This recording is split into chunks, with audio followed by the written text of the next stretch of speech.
early. Yeah, they absolutely dominated field position. They had 40 inside 50s by half-time, and you talk about connecting with your forwards. They took 3 marks from those 40 inside 50s. We're talking Cadman, talking Hogan, Stringer. And this stuff, I was with Jonathan Brown and Dermot Brereton, I suppose we all look at it through the same lens.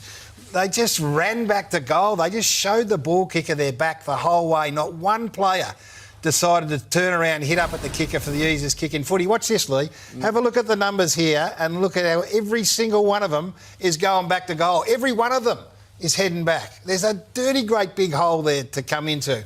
And then what happens? In the end, the players with the ball go, well, no one's coming at me. So what's my options here? So again, they had that many looks early in this game coming through the middle, and to Hawthorn's credit, they stood up. But they just kept coming back to goal, coming back to goal, coming back to goal, and they weren't getting separation. If they were getting separation, you might think about it. And then what happens as a result of this? Eventually, the penny will drop and a player will go, oh, I'm going to hit up. And they did it a bit more in the second half. So look at that. That's the easiest kick you'll ever get in footy. But by this stage, the blokes with the ball are going, well, you're not hitting up at me all day, so I'm not kicking there. And they just handed the footy back. It was as dysfunctional a forward group as you'd like to see, and that's taking nothing away from Hawthorn's defence, who was just simply brilliant from the opening bounce. But this, if you wanted to get an easy kick, you could have got an easy kick in that forward half if you were prepared to turn around and come back up at the ball. You're so used forwards these days because of the way the game's played of running back towards goal. It's as if they're not used to leading at the kicker. No. And it's almost a foreign thing to do. But as you pointed out, I mean, one of those 3 coming back has to be prepared to come back. 72 they had inside 50s for the game. It's just the equal most ever in a losing final.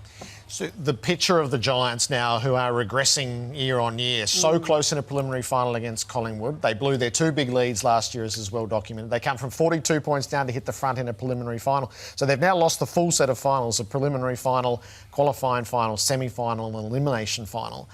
They're getting further away. It feels like they should be getting closer. What's your read on that? Yeah, they play so well on their day that you kind of, but they don't do it often enough. They've been too up and down, and that's been pretty normal over the last few years. And so they get themselves into a position. And last year, I mean, we'll always remember that game. They were 44 points in front of the Lions and still lost that game. So that's not going to happen all that often. But they don't seem to be on the up. They just seem to be stuck in that around the mark. And they think they're still around the mark. I think there's a chance for them. So I went back and had a look at Richmond under Hardwick. Yep. So they went 7th, 8th, 7th, 13th, which is a bit, you know, he's going 4th, 5th, 8th, going a bit the same way. Then they went 1st, 3rd, 1st, 1st. And Hawthorn were a bit the same. Fags, 18, 15, 5-4, 5-4, just hanging around, 2-1, breakthrough. The Dockers under Longmire a bit the same, 12, 11, 16, 14, 10, now they're coming back. I think there's still a chance for them. And Adam Kingsley said it, just keep putting yourself back into that spot and believe. Freo, so there's no doubt it's an opportunity lost. Now, 1-point results in finals are cruel, so you don't want to extrapolate too much, and they do have a young profile.